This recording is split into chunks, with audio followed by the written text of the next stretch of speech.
Hi doctor Salma. Hi doctor raffia. చాలా మంది patients ఈ థైరాయిడ్ ప్రాబ్లం ఎందుకు వస్తుంది, అసలు కాజెస్ ఏంటి అని అడుగుతున్నారు. అంటే మనకి హైపోథైరాయిడిజంలో ఏమవుతుందంటే hormone deficiency, thyroid hormone deficiency వల్ల హైపోథైరాయిడిజం అనేది వస్తుంది.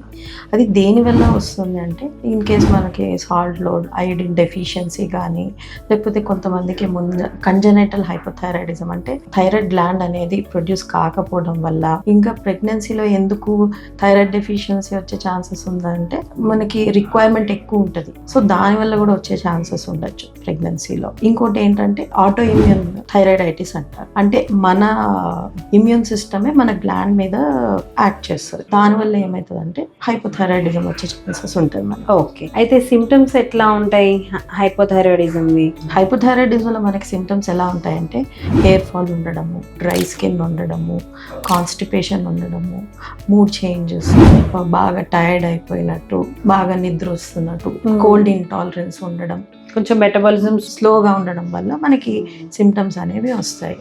ఇక మన దగ్గర వచ్చినప్పుడు హైపోథైరాయిడిజం సైన్స్ ఎలా ఉంటాయంటే కొంతమందికి హార్ట్ రేట్ తక్కువ ఉండడము, డ్రై స్కిన్ ఉండడము, లేకపోతే రిఫ్లెక్సెస్ తక్కువ ఉండడం, ఇట్లా జరుగుతుంది. మూడ్ స్వింగ్స్, అప్సెట్ ఉండడం, డల్ గా ఉండడము, ప్రెగ్నెంట్ లేడీస్ లో స్పెషల్ గా ఎక్కువ నీరసం రావడం, క్యారేజెస్ కూడా ఎక్కువ హైపోథైరాయిడిజం. ఏ ఫుడ్స్ అవాయిడ్ చేయాలి హైపోథైరాయిడిజం లో? ఎవరికైతే థైరాయిడ్ గ్లాండ్ స్వెల్లింగ్ ఉంటుందో, గాయిటర్ అనేది ఉంటుందో, వాళ్ళు క్యాబేజ్, కాలీఫ్లవర్ ఇట్లాంటివి అవాయిడ్ చేస్తే మంచిది. ఇంకా జంక్ ఫుడ్స్ తినకూడదు, ప్రాసెస్ ఫుడ్ ఇవన్నీ అవాయిడ్ చేయాలి. ఎక్సర్సైజ్ చేసుకోవాలి, డైలీ ఒక 30 minutes వాకింగ్ అట్లా చేసుకోవాలి. Okay doctor Salma, thank you so much. Thank you.